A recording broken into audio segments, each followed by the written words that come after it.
तैयार हुए खाना, मतलब हम टीवी देख रहे हैं, क्रिकेट देख रहे हैं, ऐसा होता है सिस्टम।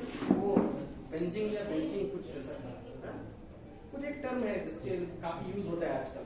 तो एक तो ये बात है, और दूसरी बात क्या है, धर्म हमारा कहता है कि ये जो चीज आपने सुना होगा, जैसा खाओ अन्न वैसा होगा मन। तो कहते हैं अन्न खाने वक्त खास करके बच्चों, जिसके खास करके जिनकी चमड़ी भी पतली है, हम लोग तो मान ठीक है, हम लोग समझदार हो गए, मैच्योर हो गए, कहते हैं खाने वक्त अगर आप उसको अच्छा इन्वायरमेंट देंगे, यानी कि जैसे बच्चा देख रहा है, तो अगर खाने वक्त बहुत अच्छी चीज देख रहा है, तो क्योंकि खाते वक्त संस्कार, ऐसा धर्म में कहीं ना कहीं एक कॉन्सेप्ट है।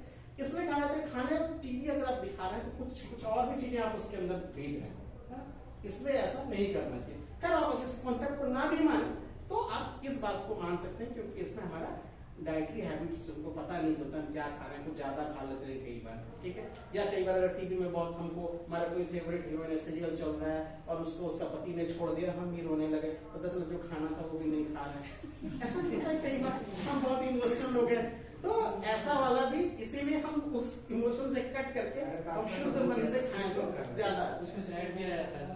हाँ, कुछ ऐड जो है आता है वो बहुत ज्यादा ठीक नहीं है, स्वास्थ्यप्रद नहीं है मेरी नजर में।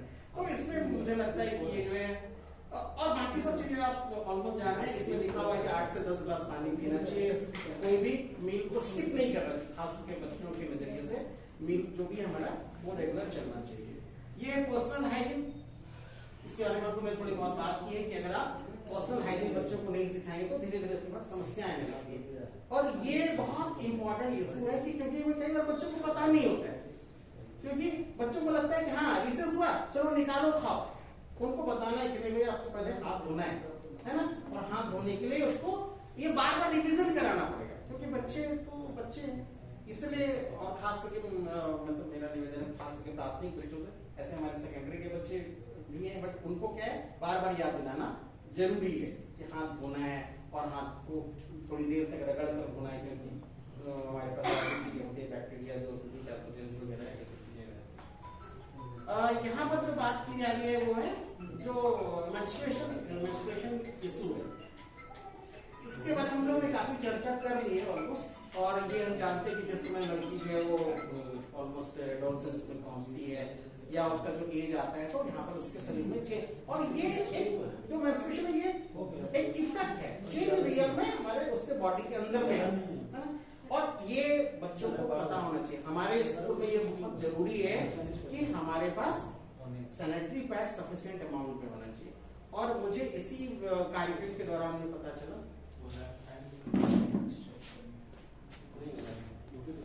आपको पता है ये जो है इसमें इस तरह की समस्याएं आती हैं, खास करके जब उनके पास हाइजीन इशू होता है। हमारे स्कूल में ये बहुत जरूरी है कि हमारे पास सैनिटरी पैड होना चाहिए।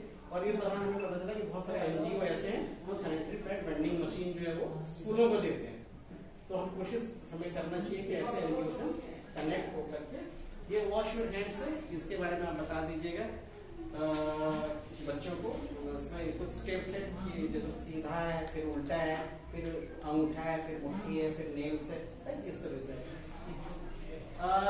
इसमें ये दिया हुआ है कि कई इसमें आंकड़ा दिया हुआ है कि वो 60% जो है वुमेन्स एंड गर्ल्स जो है वो अवॉइड करती हैं कोई भी सोशल गैदरिंग यदि उनका मेंस्ट्रुएशन है। फिर 13% गर्ल्स जो है वो मिडिल इनकम का जो है वो स्कूल मिस कर देती है, नहीं जाती है। बहुत सारे बच्चे हैं जो साफ सुथरा टॉयलेट नहीं है। तो हमारे स्कूल में भी ऐसा है कि बच्चों को मेंस्ट्रुएशन ये पैड्स को डिस्पोज करने के लिए कई बार वो नहीं होता, सही क्या बोलते हैं, डस्टबिन नहीं होता।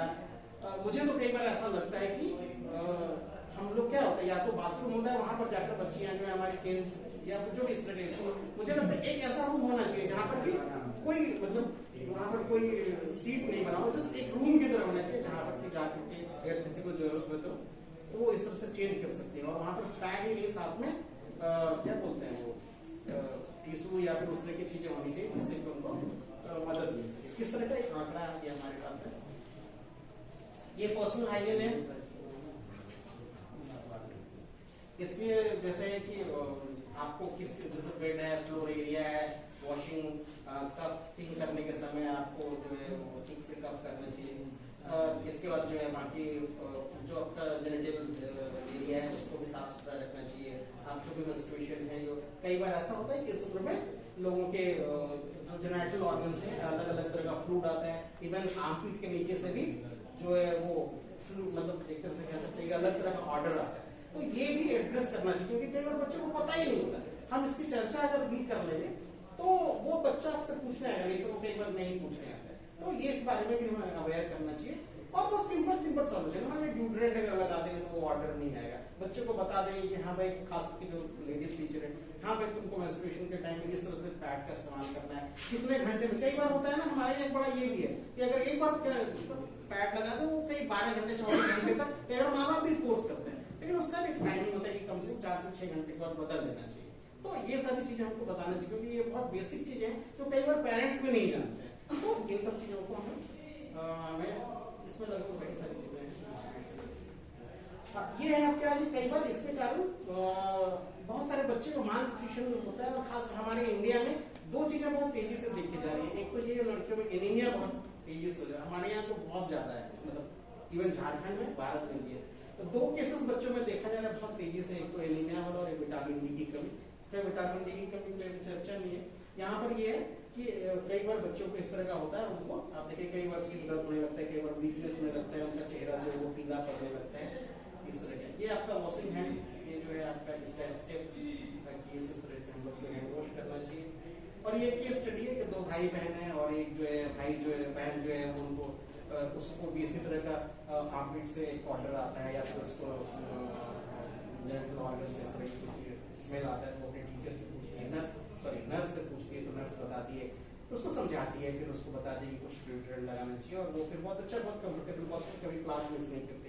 दूसरी तरफ उसका भाई है जो बिंदास है, मतलब कुछ कैसा भी हो, कुछ भी हो रहा है, वो सफाई पर बहुत ज्यादा ध्यान नहीं दे रहा है, कई बार जो है बिना नहाए जाता है, और फिर बाद में उसको बहुत दिक्कत होती है, और वो उसको कई बार क्लास में एग्जाम में मिस करना पड़ता है। तो ये केस स्टडी दिया गया, इसीलिए हमें जो है साफ सुथरा रहना चाहिए। तो इतना ही था, बहुत आराम से सुनने के लिए आप लोगों से